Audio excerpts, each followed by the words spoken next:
Hello, my name's Juniper and I'm 37 years old. I never expected to have a story like this to share, but here goes. Buckle in, folks, because it's going to be a wild ride.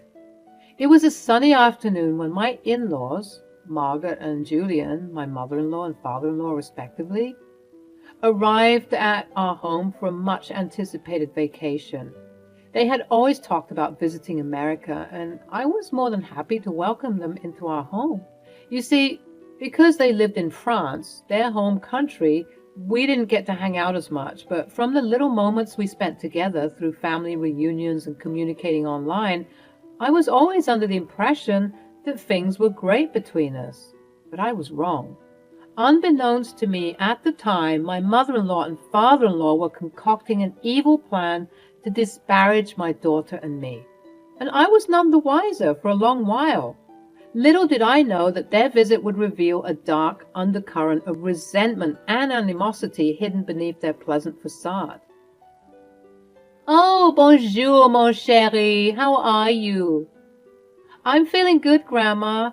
Hi, Grandpa. How was your flight? It was exhausting. I'm, how you say, pooped. I need to take a nap. Not before you have some refreshments, of course. Ah, Juniper, you spoil me. Hello, Ma. Hello, Papa. I'm glad to see you're doing well. Yes, my son. We made it. Thank God. Hey, speak in English, you two. We also want to be part of the conversation. This is just your sign to brush up on some French, my dear. From analyzing this conversation, you would assume that we're just like any big old happy family.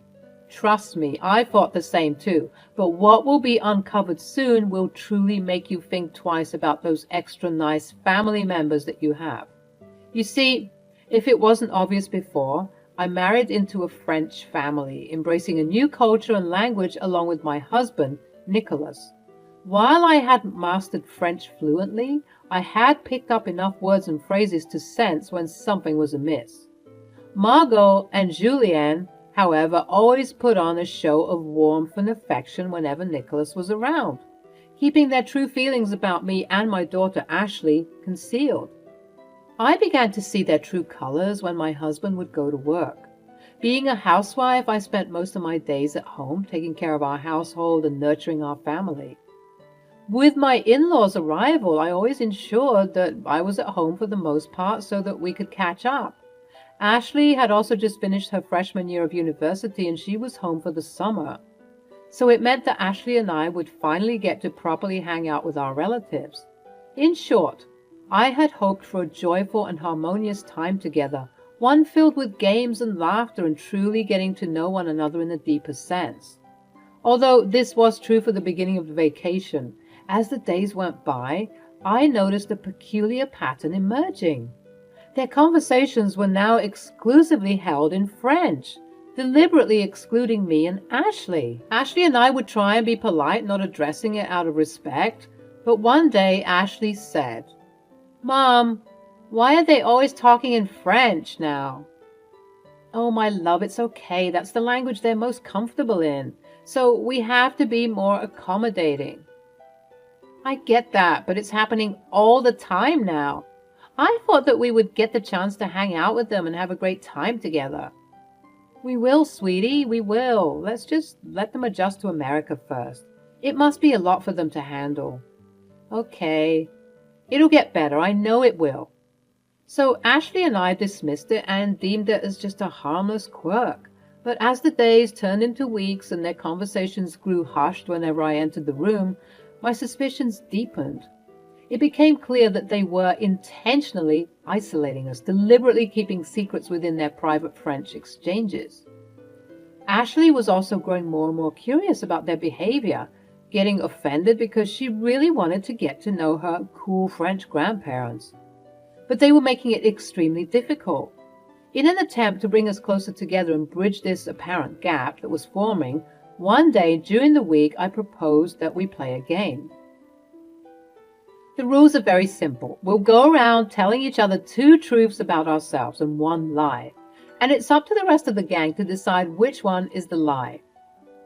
Oh, that sounds fun, and it would be a good way to get to know each other. To our surprise, both Margot and Julianne were not even excited to play this game. They looked bored and slightly irritated.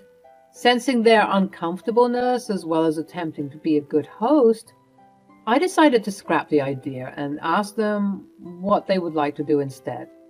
I would like to drink some tea and chat with my husband. Oh, okay. Is it okay if Mom and I join? No.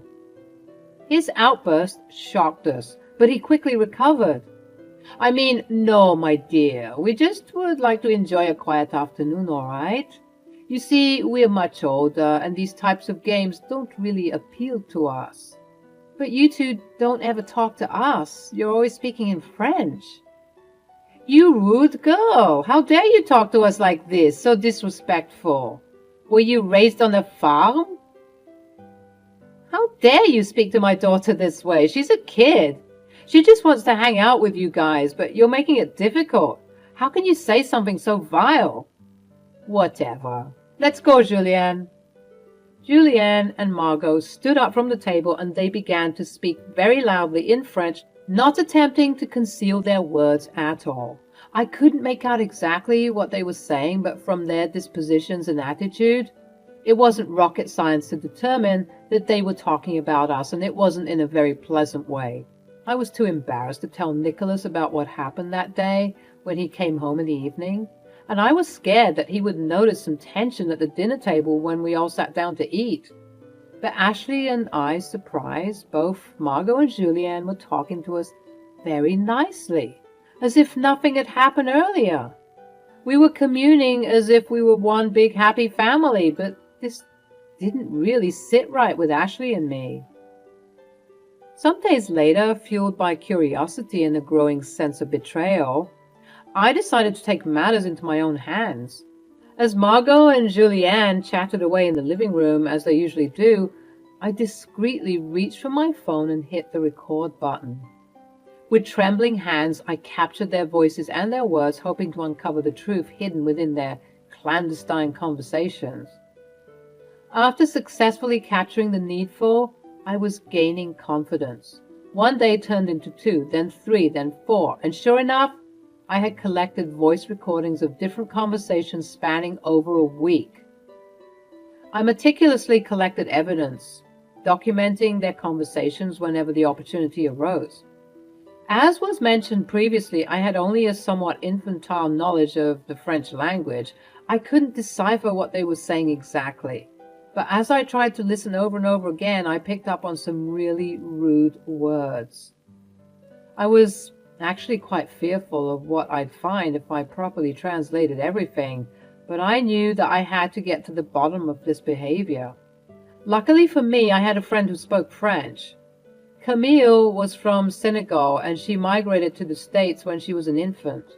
Although she was practically raised as an American, her immigrant parents always ensured that she was still able to speak her native tongue, so she was the perfect candidate for helping me decipher this information.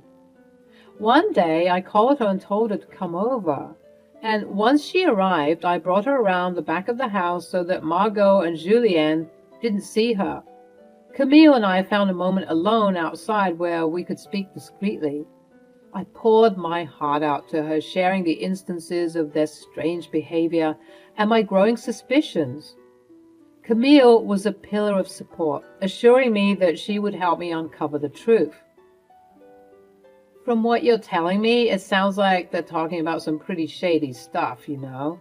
But don't worry, I'll do my best to help out in any way I can. Thanks, love. You're a lifesaver. Just doing my job as a best friend. As I played the audio for Camille, her face grew pale and she started trembling.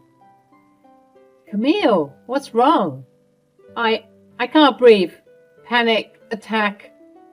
She was gasping really loudly for air, and I was also getting fearful. I never expected her to be this overwhelmed by what she was hearing.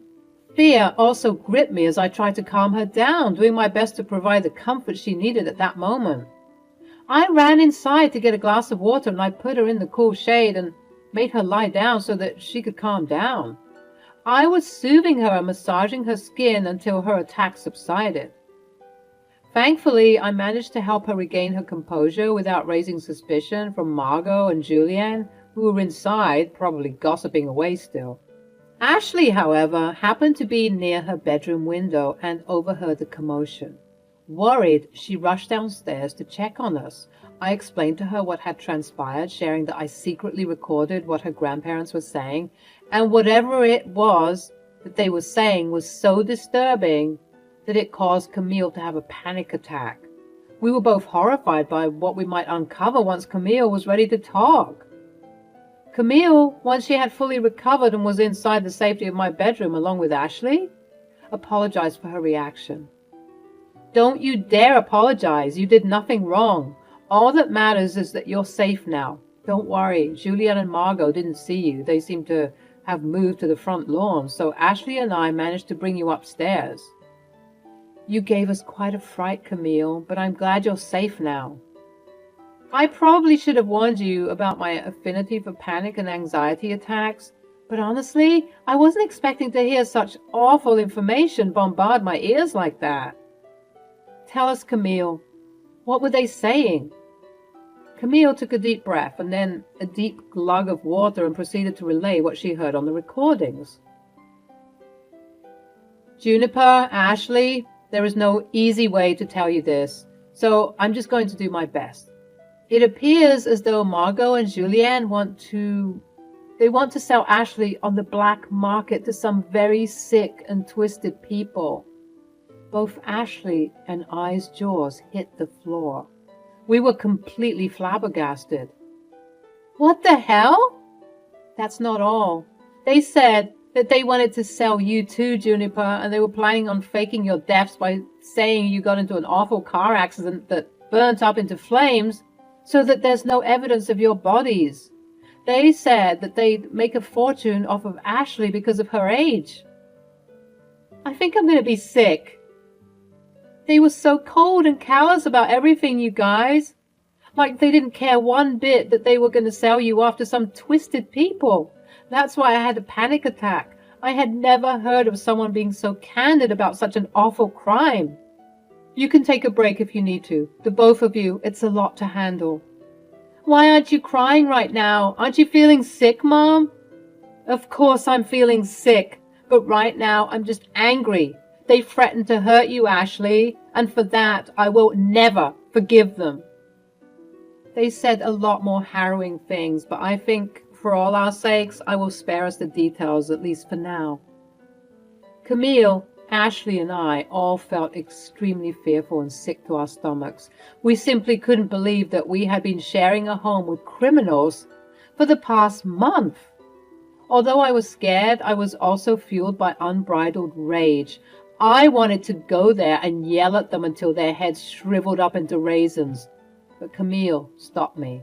June, I get it. You're upset, as you rightfully should be, but there's no way that you are going down there to expose what you know. What do you mean? They threatened my daughter's life. I know that. I heard it, Juniper. I just don't think it's smart for you to approach them right now with no game plan. I mean, you live with these people. Who's to say that they won't harm you in any way they see fit? You're right. You're absolutely right. We have the upper hand right now because we know their plans. We can't give up that privilege so easily. So what are we going to do? We're going to get the hell out of here. What? Yep. Go and pack your essentials and lock your door too, just in case. I'll be in here doing the same. Camille, please help her out while I stay here and call Nicholas. Sure thing. We'll be back here when you're done. Once they left the room, I began to cry. I was so overwhelmed with what I heard that I just had to break down. But I was so relieved to find out this information sooner rather than later. I called Nicholas and I told him everything. I told him how his parents were treating us for the past month. I told him about the rude outburst they had towards Ashley after we offered to play a game. And of course, I told him about the recordings as well as the translations that Camille provided. Not that he needed her to translate anything for him, rather to prepare him for what he was going to hear. I'm sure that you'll understand exactly what they mean. Camille wasn't too forthcoming with all of the details, but She told us enough to know that our safety isn't guaranteed here. I'm taking Ashley to Camille's house as soon as I'm done packing, but I had to tell you everything. I know it must feel like I dropped a bomb on your lap right now, but you need to know the truth. Yeah, that's a lot of new information. I'm sorry I didn't tell you sooner about the other stuff. I thought I could handle it. I knew it would break your heart to find out that we weren't getting along as you wanted. Let me listen to the audio, okay? And I'll get back to you. We cut the call and I proceeded to pack my things, all the while peeking through the window to see if the two monsters were still outside. By the time I was done packing, Camille and Ashley came back into my room. Just as I was finishing packing up, I got a call from Nicholas. He was extremely upset and distraught. I mean, who wouldn't be after finding out that their parents were criminals? He said that we needed to get out of the house immediately and that Nicholas would meet us at Camille's place. We all discreetly got in the car that was parked in the garage and we sped off. Of course, Margot and Julianne saw us driving off and they called me, but I didn't pick up the phone. Once we arrived at Camille's house, I called the police and directed them to the house so that they could arrest my mother-in-law and father-in-law. 30 minutes had passed and Nicholas had arrived at Camille's place. We embraced and we cried for a good hour or two, and all the while Camille was giving us updates from the police raid. The police had arrested Margot and Julianne. Nicholas revealed that before he came to Camille's house, stopped at the police station to drop off the evidence that I had sent digitally to him. Now that the police had all the evidence, it was way easier for them to deal with this case. Although we weren't there to witness it, I'm sure that the looks on Margot's and Julian's faces were a sight to behold. Margot and Julianne were definitely caught off guard as the police stormed into my home. Their faces must have been etched with shock and disbelief. They were swiftly arrested and restrained due to the severity and seriousness of the crimes they were being accused of. The once proud and manipulative couple stood there, now stripped of their power and exposed for the criminals they truly were. News of their arrest spread quickly throughout the community, causing a stir and disbelief among our acquaintances and neighbors. It was truly harrowing to know that such a dramatic and movie-like experience was happening to simple and plain people like us. The revelation of their involvement in human trafficking sent shockwaves through the town, shattering the illusion of the respectable facade they had maintained for years, both back in their home country as well as here. The legal proceedings that followed were arduous, with the prosecution presenting a strong case built on the compelling evidence against Margot and Julianne that I managed to gather for those weeks. Their actions were laid bare in the courtroom, leaving no doubt about their guilt at all. The jury, rightfully appalled by the heinousness of their crimes, delivered a unanimous verdict of guilty on multiple charges related to human trafficking and conspiracy. As the judge pronounced the verdict, the courtroom erupted in a mix of relief and satisfaction. Margot and Julianne, once regarded with respect by Nicholas, Ashley, and me, now faced the consequences of their malicious actions. They were sentenced to lengthy prison terms, and they were also set to be tried back in France, which has stricter laws regarding this sort of thing. In short, we wouldn't be seeing these people for a long time, and because of their ages, they would most likely live out the rest of their days rotting in prison. They were deemed a serious danger to our family, and their prison sentences ensured that they would be kept away from society. Good riddance. The news of their arrest and conviction reverberated nationally, becoming a really big news story, as well as serving a warning to those who believed they could perpetrate such atrocities without facing justice. It was a triumph for justice and a reminder that no one is above the law. While the legal system continued to process the aftermath of their crimes, Ashley, Nicholas, and I focused on healing and rebuilding our lives. The trauma caused by Margot and Julian's betrayal would not be easily forgotten, and Nicholas was having an especially difficult time, but we stood strong together, supporting each other every step of the way. Our bond grew stronger as we navigated the aftermath of the arrest and worked together to overcome the trauma we had endured.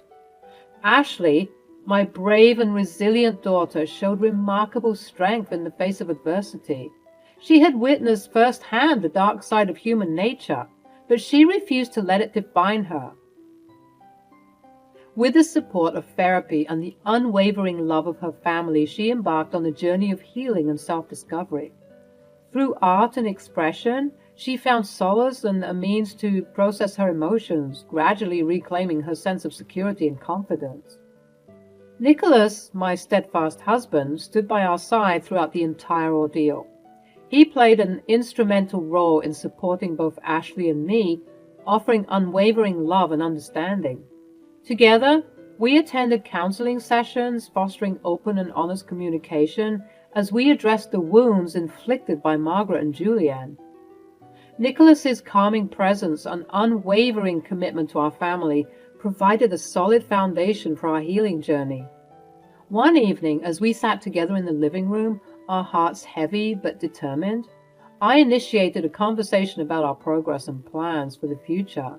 The room was filled with a mix of emotions, but a sense of optimism permeated the air. Ashley, how are you feeling these days? You've shown incredible strength through everything. It hasn't been easy, Mom, but I'm getting there. Art has become my sanctuary, my way of expressing and releasing the pain. And with therapy, I'm learning to reframe my perspective and rebuild my trust in others. We're so proud of you, Ashley. Your resilience inspires us every day. We're here for you, always. That's right, sweetheart. We're in this together, and we'll continue to support and uplift each other as we move forward. We've come a long way, and we have an even brighter future ahead. Thank you both. I don't know where I'd be without your love and guidance. We've gone through so much, but we've also grown stronger, and now we have the chance to reclaim our lives and make a positive impact. Absolutely, my love. We've endured the darkest of times, but we've emerged with newfound strength and resilience. We won't let the actions of others define us. Together, we'll create a future filled with love, happiness, and fulfillment. We're a family, and nothing can break us apart. We've proven that. Let's keep supporting each other, healing and building the life we deserve. We're stronger than ever, and we'll embrace every opportunity that comes our way.